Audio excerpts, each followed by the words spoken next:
Cerita novel dimanjakan oleh Presiden bab 686-690. Ojo lali di subscribe ya lur, yuk gasken. Bab selanjutnya, bab 686. Akhirnya, saat Lone Ying hendak keluar dari pintu, dia tiba-tiba bungkuk dan berlutut lurus ke bawah. Kakak, meskipun aku memohon padamu, maafkan aku, apa yang terjadi saat itu benar-benar salahku. Aku telah menyadari kesalahanku, dan selama 26 tahun terakhir, aku selalu menyalahkan diriku sendiri. Dan aku benci mengapa aku begitu bodoh dan terlalu bersemangat untuk mencoba mencari tahu kamu dan saudara Xinglang. Tapi saat itu, aku masih sangat muda dan cuek. Aku tidak tahu kau sudah bersama ketika aku bertemu dengannya. Aku selalu mengira dia menyukaiku, tapi karena aku masih sangat muda, orang tidak membicarakannya. Petik 2. Lalu aku menyadari bahwa semua keistimewaannya, semua perhatiannya padaku, hanya berdasarkan fakta bahwa aku adalah adikmu, dan aku cemburu, merasa cemburu. Saat itu aku selalu bertanya-tanya mengapa kamu dilahirkan dengan segalanya, kecantikan, keluarga, status, uang, kamu tidak perlu bekerja keras hanya mengangkat tangan dan kamu mendapatkan segalanya. Dan bagaimana denganku? Meskipun aku adalah putri angkat soliter, semua orang tahu bahwa aku hanyalah eksistensi yang dibeli kembali oleh soliter sebagai teman bermainmu. Karena Anda adalah satu-satunya anak perempuan yang mereka miliki, mereka melihat Anda sebagai permata, sehingga mereka dapat membeli kembali orang yang terpisah, makhluk hidup, untuk menjadi mainan Anda. Ini seperti boneka di kamarmu, besar dan kecil. Kamu pikir aku bersenang-senang? Tidak, aku tidak bahagia sama sekali. Semua orang tahu bahwa kamu baik, bahwa kamu terlahir dengan semua favorit dunia, dan aku hanya embel-embel sepele dan sepele di sampingmu. Semua mata tertuju padamu, saudari, aku sangat cemburu. Tapi aku tidak bisa menahannya, aku tidak memiliki takdir itu, aku tidak terlahir sebagai gadis berusia 1000 tahun, aku hanya teman bermain, yang diadopsi kembali oleh keluarga Anda dari sedikit kebaikan di waktu senggang mereka. Petik 2. Jadi saya tidak punya apa-apa untuk dikatakan dan saya tidak berani mengatakan apa-apa, saya bahkan tidak memiliki harapan apapun dalam hidup saya, dan dalam hidup ini, untuk membalas kebaikan hati yang sepi, saya bisa menjadi pria yang akan melakukan apapun yang Anda katakan akan saya lakukan. Petik 2. Tetapi setelah saya bertemu Brother Xinglang, saya menyadari bahwa saya salah. Saya adalah manusia, bukan mesin, dan saya juga memiliki perasaan pribadi saya sendiri. Betapapun aku mencintainya, sebanyak aku ingin bersamanya, dia seperti cahaya yang bersinar di tengah-tengah kehidupan kelabuku, tapi bahkan cahaya itu, kau mencurinya dariku pada akhirnya. Kamu berdiri bersama dengan sangat baik, sangat cocok, berbakat dan dari pintu ke pintu, dan apa aku ini, apa kegilaan dan perasaanku yang tidak disadari. Aku sangat kesal, itu sebabnya aku membiusnya dan melakukan hal memalukan itu pada malam pernikahanmu. Tapi saudaraku, aku tidak benar-benar ada hubungannya dengan dia. Aku hanya ingin membalasmu, dan aku tahu bahwa jika aku melakukan sesuatu padanya, Brother Xinglang tidak akan pernah memaafkanku selama sisa hidupku, dan aku tidak berani, juga tidak ingin. Adalah salah saya untuk membiarkan kesalahpahaman muncul di antara Anda, tetapi bukankah saya telah bertobat dan menebus dosa-dosa saya selama ini? Saya telah mengirimi Anda begitu banyak surat dan begitu banyak email selama bertahun-tahun sehingga saya telah mengatakan yang sebenarnya tentang apa yang terjadi saat itu, hanya untuk meminta pengampunan. Tapi bagaimana denganmu? Kamu tidak pernah mengembalikanku, bahkan ekspresi, bahkan simbol, dan bahkan jika itu pengakuan, harus ada batas waktu. Sekarang, aku tidak punya banyak hari lagi untuk hidup, dan aku tahu kamu masih membenciku di dalam hatimu, tapi aku masih ingin bertanya apakah salah satu kesalahanku benar-benar tidak bisa diubah. Bahkan setelah semua yang telah saya lakukan, setelah bertahun-tahun pertobatan, Anda masih tidak akan memaafkan saya, apakah Anda benar-benar ingin saya meninggalkan dunia ini dengan penyesalan? Mata Lone Ying bergerak saat dia mendengar ini. Setelah menunggu beberapa saat, dan melihat bahwa Aster akhirnya selesai, ini adalah pingsan, selesai. Aster memucat dan menatapnya. Baru kemudian Lone Ying tersenyum, melipat ke belakang, dan berkata, pidato panjangmu yang begitu banyak tidak lebih dari menjelaskan keluhan dan kepolosanmu, dan dengan cara menuduhku bersikap dingin dan kejam lagi, berbicara tentang meminta maaf kepadaku, tapi kenapa saya tidak melihat ketulusan permintaan maaf Anda sama sekali?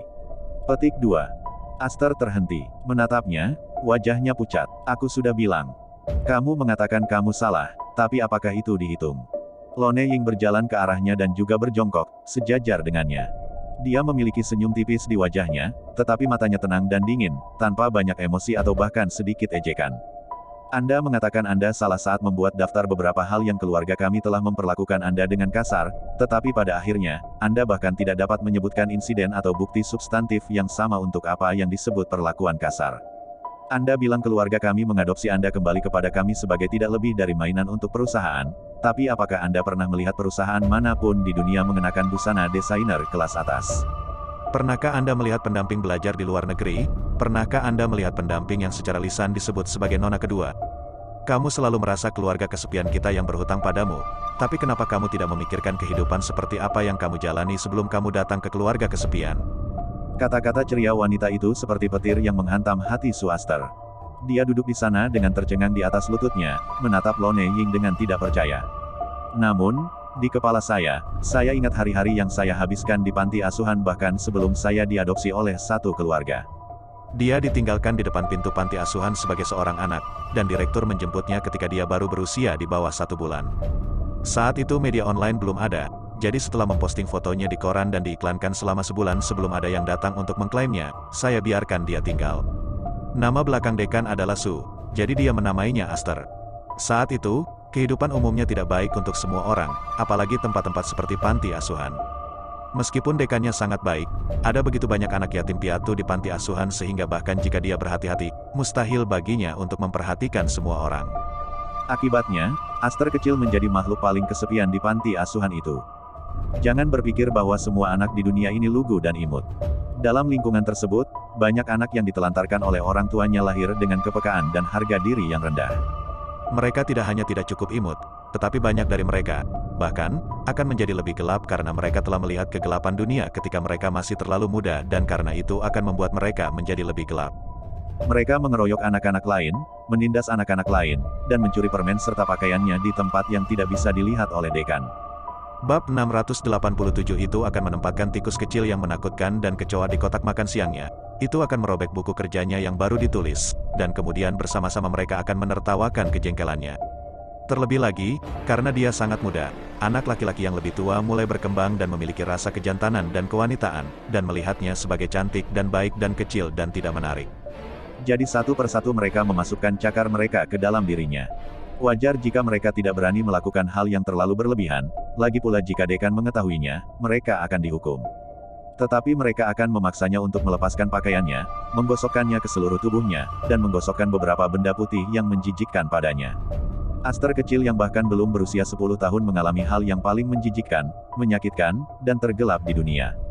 Jadi ketika satu keluarga datang ke panti asuhan dengan niat untuk mengadopsi seorang anak dan akhirnya memilih salah satu anak yang paling kurus dan paling sederhana di halaman, dia terpilih. Dia terkejut, dan setelah kejutan itu datanglah ekstasi. Dia akhirnya bisa meninggalkan tempat ini, akhirnya bebas dari kendali iblis-iblis itu, dan memiliki kehidupan baru sendiri. Jadi dia pergi dengan pria sendirian tanpa ragu-ragu. Ternyata, hari-hari berikutnya memang sangat bagus. Ketika dia pertama kali tiba di rumah, dia merasa tidak nyaman, tegang, dan takut. Takut mereka tidak akan menyukai diri mereka sendiri, takut mereka akan menyia-nyiakan diri lagi. Jadi dia tidak berani berbicara banyak, atau makan lebih banyak, atau bahkan berbicara dengan suara keras. Belakangan, dengan kesabaran dan pengasuhan ibunya, dia akhirnya berani berbicara dengan lantang dan tersenyum bahagia. Dia tumbuh dari hari ke hari, kulitnya mulai pucat, dan dia tumbuh lebih tinggi, ramah dan sangat berbakat. Saat ini, dia juga memiliki seorang pelamar, dan di mata semua orang, dia bukan lagi bebek jelek yang sederhana, tetapi angsa putih yang cantik. Tapi, akan selalu ada ketidakadilan di dunia ini. Hanya Tuhan yang tahu betapa kerasnya dia harus bekerja selama tahun-tahun itu untuk berlatih menjadi dermawan dan cerah serta percaya diri. Tapi di rumah itu, tidak peduli seberapa baik dia, selalu ada seseorang yang bisa mengatasinya. Orang itu adalah Lone Warbler.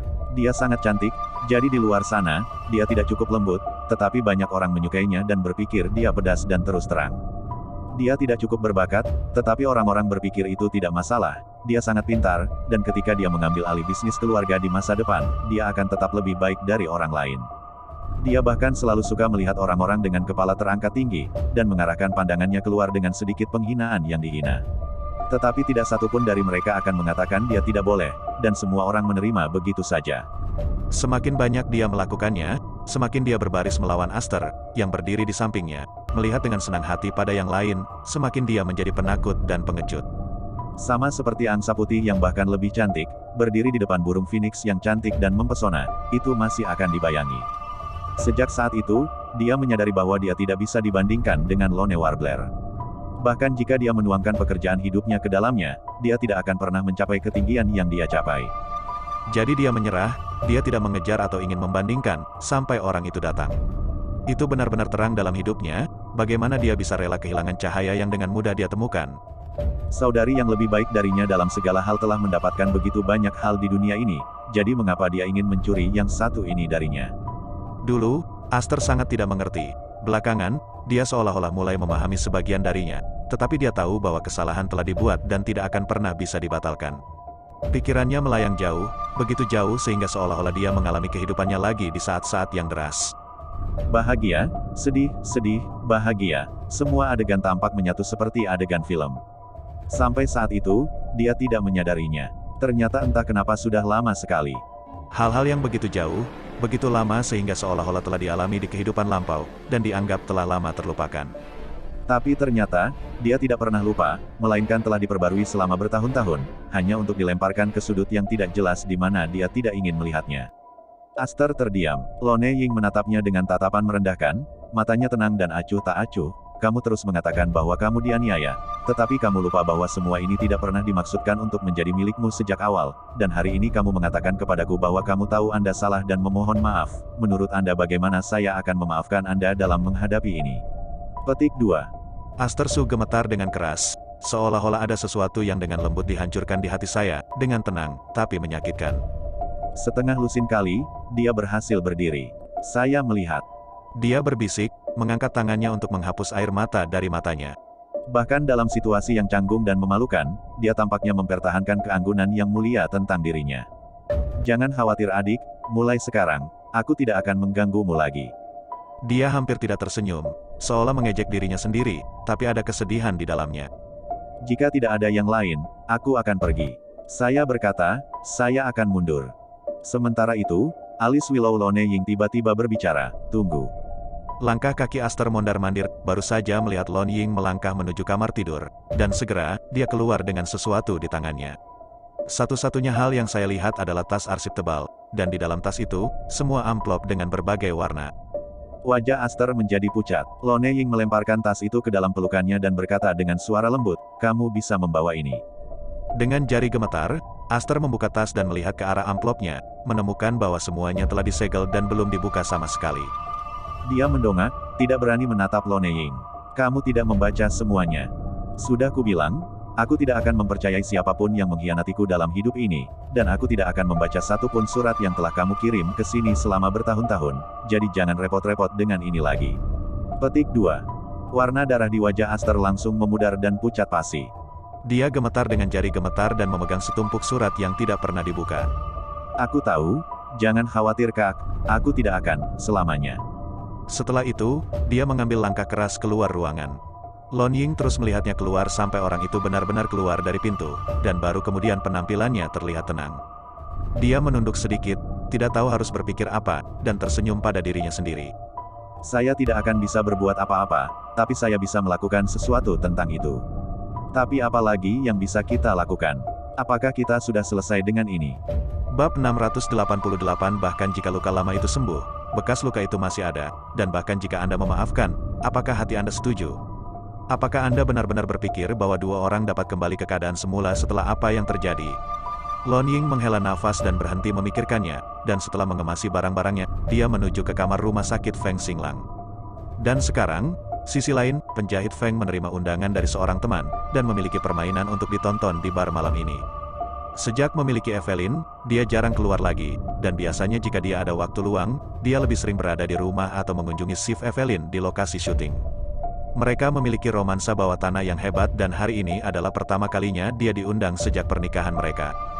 Teman-temannya tidak tahu tentang pernikahannya, jadi akhir-akhir ini, melihat dia belum keluar, mereka hanya menganggapnya sebagai ketidaknyamanan karena keluarga itu menggedor, jadi mereka tidak banyak bertanya.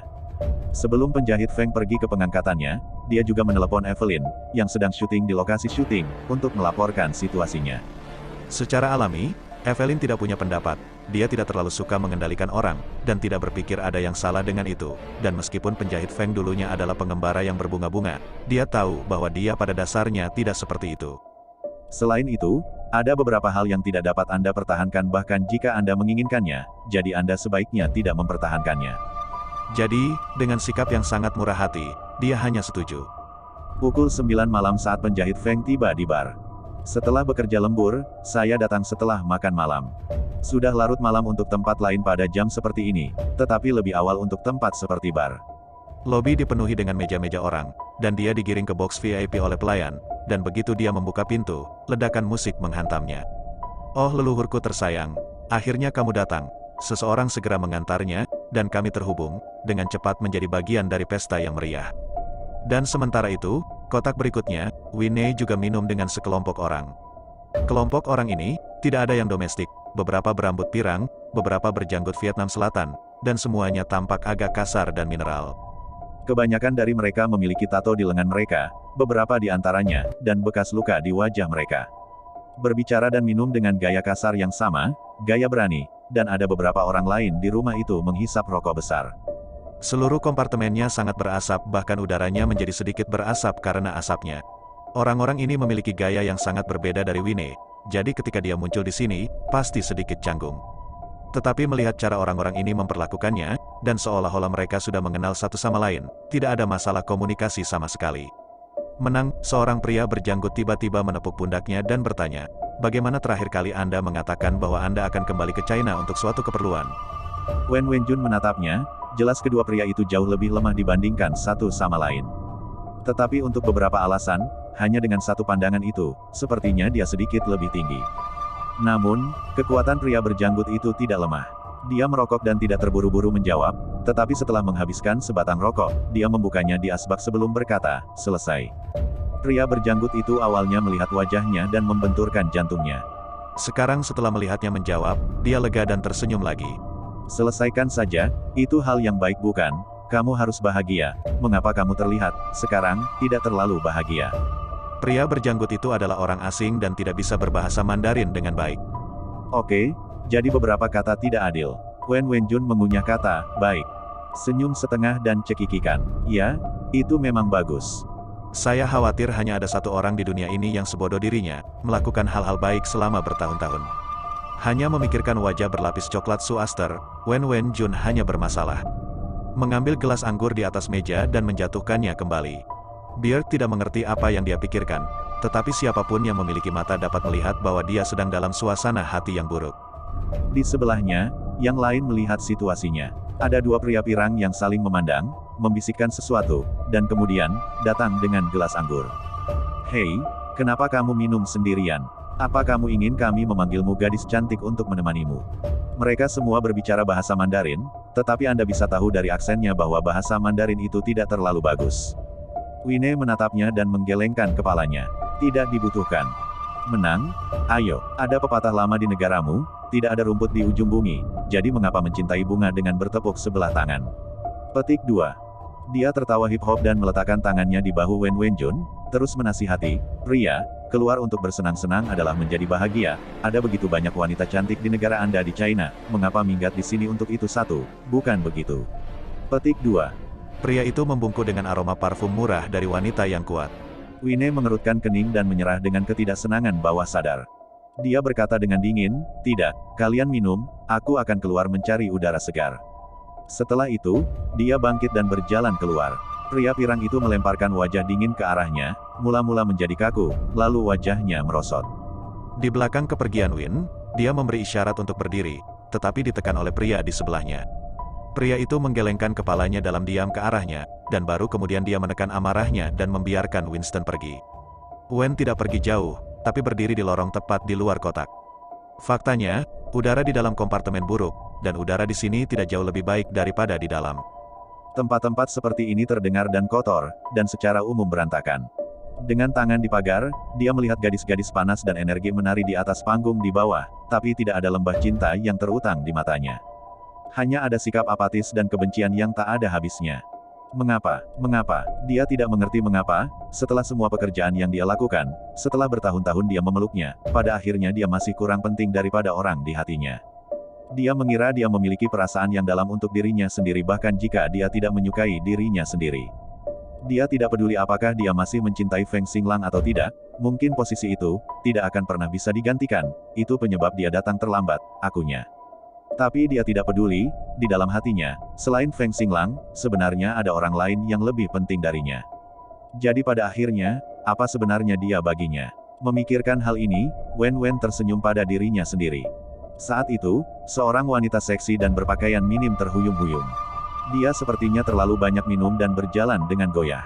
Saat melihatnya, wajah jernih bersemi. Bab 689. Apa yang kamu lakukan di sini sendirian, tampan? Apakah tidak ada yang menemanimu? Dengar, biarkan aku menemanimu, oke. Petik 2. Kataku, dan semuanya menerkam. Wen Wenjun tidak siap dan diterkam olehnya dalam cuaca dingin. Alam bawah sadar yang asli adalah untuk mendorong orang tersebut menjauh. Namun pada saat tangan tersebut menyentuh tubuh wanita tersebut, aroma lembut tiba-tiba menghantam hidung. Dia terkejut dan sedikit teralihkan. Melihat wanita di depan saya hanya merasa seolah-olah gambarnya terbalik dan berhalusinasi. Segera setelah itu, wajah Aster Su yang lembut dan pucat terlihat. Murtad, dia berteriak karena tergila-gila, gembira. Hetero, apakah itu kamu? Anda tidak ingin meninggalkan saya sendiri, jadi Anda datang mencari saya. Dia tidak bisa membantu tetapi menjangkau wanita itu dan terus berteriak, heterodoks. Di koridor klub malam yang bising, bibir wanita itu terhubung dengan senyuman ringan yang menggoda, satu tangan dengan lembut di pundaknya, suaranya lembut dan menarik. Ya, saya Heterodine, saya di sini untuk Anda, maukah Anda ikut dengan saya? Baiklah, aku akan pergi bersamamu, aku akan pergi kemanapun yang memiliki dirimu di dalamnya. Tidak ada emosi di wajah wanita itu saat dia menyaksikan kegilaannya.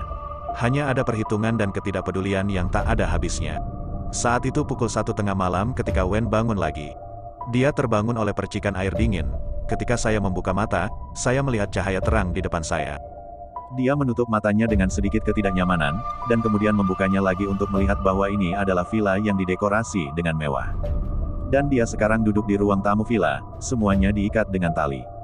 Tempat apa ini? Apa yang sedang terjadi? Wajahnya menjadi pucat dan, mengingat sedikit, dia menyadari dia hanya ingat bahwa dia telah minum di bar dengan beberapa teman dan telah melupakan yang lainnya. Apa yang sedang terjadi? Hati Wen Wenjun sangat panik. Dan kepanikan ini, tanpa pamrih, ada di seluruh wajah. Dia menelan ludah, mencoba melihat apakah ada orang di sekitar.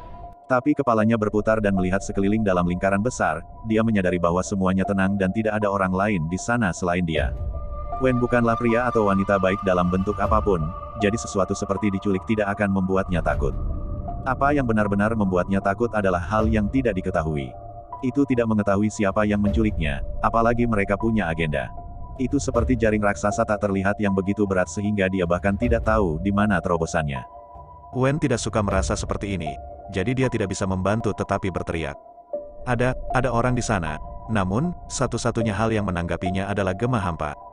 Atau tidak sama sekali, rasa panik yang luar biasa itu tiba-tiba menjadi lebih buruk. Dia berjuang beberapa kali, dan menemukan bahwa tali di tubuhnya, meskipun terlihat sederhana, sebenarnya diikat dengan sangat licik, dan tidak peduli seberapa keras dia berjuang, tali itu mengencang dan mengencang, tanpa ada tanda-tanda kendor sama sekali. Wen Wenjun menelan ludah. Setelah dipikir-pikir, saya berhenti meronta dan duduk diam, menunggu. Dan sekarang, di ruang belajar lantai pertama, Feng Xinglang keluar dari rumah sakit kemarin, dan setelah dipulangkan, dia tidak langsung kembali ke rumah tua keluarga Feng, tetapi diikat oleh Wen Wenjun dan tiba di sini. Saat dia datang, Wine masih terjaga. Jadi, dia hanya tinggal di ruang kerja dan tidak terburu-buru ke sana untuk melihat reaksinya terlebih dahulu. Di sebelahnya, Feng Yan ada di sana, dan ini adalah hal yang diperintahkan Feng Xinglang dan Feng Yan pergi untuk melakukannya. Melihat pria yang sedang duduk diam di lantai, Feng Yan mencibir. Tapi dia cepat tenang begitu cepat. Feng Xinglang juga mengangguk. Iya, itu sudah bagus untuk memiliki ketenangan seperti itu untuk seseorang dengan status mereka yang hidup di ujung pisau sepanjang tahun, menghadapi sesuatu seperti ini secara inheren berbahaya. Feng Yan menoleh untuk melihat ayahnya. Setelah jeda, pada akhirnya, dia tidak menahan diri dan bertanya, "Ayah, bagaimana kamu tahu dia melakukan kecelakaan mobil?" Feng Xinglang tertawa getir. Dia tidak mengatakan mengapa, alasan dia tidak ingin ada yang tahu. Itu karena hari itu, sebelum kecelakaannya, dia menyaksikan seseorang lewat di luar melalui jendela mobilnya, dan orang itu adalah Wen Wenjun. Dia kemudian terbangun dan mengirim penyelidik swasta untuk memeriksanya. Mengetahui bahwa Wen Wenjun bersama Aster dan telah bersamanya selama bertahun-tahun hanyalah cerminan kecil. Alasan dia enggan mempublikasikannya adalah karena dia bahkan menyembunyikannya dari penjahit Feng. Itu karena dia tidak ingin mengungkit-ungkit cerita lama tentang dirinya dan Aster. Adapun Wen, ia memiliki latar belakang yang rumit, dan jika Anda mengesampingkan urusan cinta, ia tidak ingin menyinggung seseorang dengan latar belakang yang begitu dalam. Bagaimanapun, keluarga Feng tidak lagi sama. Sekarang, sebagian besar energi telah dialihkan ke Mal, kekuatan najis, yang sudah lama berhenti. Tapi begitulah cara dunia bekerja, dan mereka yang memiliki tubuh takut mati. Dikatakan bahwa orang yang bertelanjang kaki tidak takut memakai sepatu, jadi untuk berbicara. Jadi, dia tidak ingin menimbulkan masalah bagi anak-anak dan cucunya karena masalah pribadi yang kecil, dan kemungkinan besar kesalahpahaman. Dia menghela nafas berat memikirkan itu, dorong aku ke bawah. Ketika Feng Yan melihat bahwa dia tidak menjawab, dia tidak mengajukan pertanyaan dan mendorong kursi roda yang ada di luar. Feng Xinglang dibebaskan dari rumah sakit, tetapi luka-lukanya masih terlalu parah, dan dia bisa meninggalkan rumah sakit karena keluarga Feng memiliki dokter keluarga mereka sendiri, dan banyak hal tentang penyembuhan akan lebih baik di rumah. Dan dengan cara ini, pengicau yang sendirian tidak perlu tinggal di rumah sakit, yang akan menjadi hal yang lebih nyaman bagi siapapun. Tapi Rao bukan berarti dia sekarang bisa bergerak dengan bebas. Jadi sekarang, kapanpun dia harus pergi kemanapun, dia masih harus berada di kursi roda dan tidak bisa bergerak, dan dia bahkan tidak bisa berada di sekitar orang yang lebih sedikit untuk merawatnya. Ketika dia baru saja keluar dari rumah sakit hari ini, dia berkata dia akan keluar untuk melakukan sesuatu, dan penyanyi yang sendirian itu masih kesal. Merasa bahwa dia sedang mencemari tubuhnya sesuka hati. Feng Xinglang tidak berdaya, tetapi tidak ada yang bisa dia lakukan. Akhirnya, saya hanya bisa tertawa getir sebagai tanda kekesalan saya.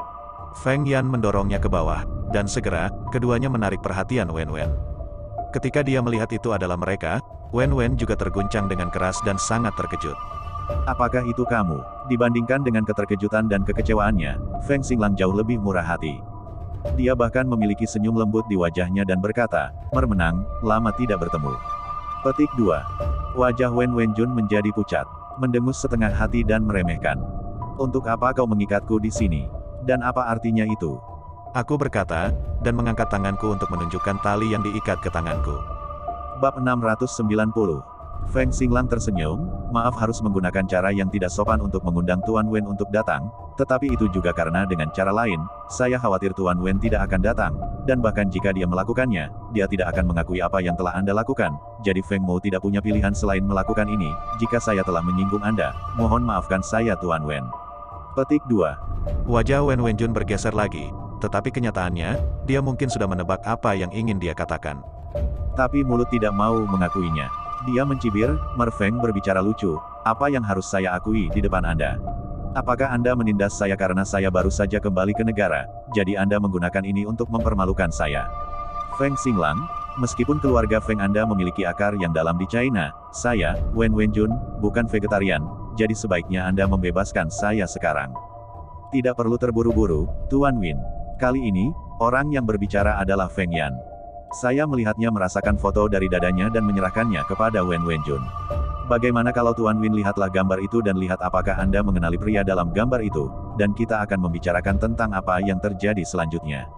Satu-satunya gambar yang saya lihat adalah seorang pria parubaya yang tidak stabil secara mental, dengan sedikit kulit kecoklatan dan pasta mineral kasar, dan semuanya tampak seperti gambaran normal dari seorang pria parubaya yang frustrasi. Wen Wenjun hanya melihatnya dan menarik pandangannya. Dengan menyeringai, "Saya tidak tahu." Feng Yan mengangkat alisnya. "Tidak tahu, benarkah?" Wen tidak mengatakan apa-apa. Feng Yan tiba-tiba tertawa dan berkata, "Itu aneh, karena kamu mengatakan kamu tidak mengenalnya, lalu mengapa seseorang bersaksi bahwa pada suatu malam setengah bulan yang lalu, kamu pergi ke rumahnya dan memberinya sekantong besar uang tunai?" Tubuh Wine menegang dengan kekakuan yang terlihat. Ini kecil, tapi masih ditangkap oleh Feng Yan dan Feng Xinglang. Mereka memelototi Wen Wenjun, dan Feng Xinglang berkata, "Jika Tuan Wen tidak yakin, kita dapat membawa saksi untuk menghadapinya di tempat, tetapi saya khawatir saat itu, keadaan tidak akan semudah itu, untuk ditangani seperti sekarang.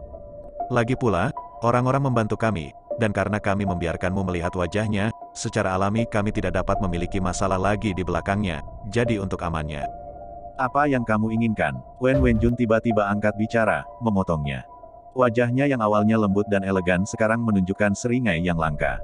"Mencoba membunuhku, apakah kamu berani?" Feng Xinglang berhenti sebentar, diikuti dengan senyum lambat. "Bapak," Wen bercanda, "apa yang harus dibunuh atau tidak dibunuh?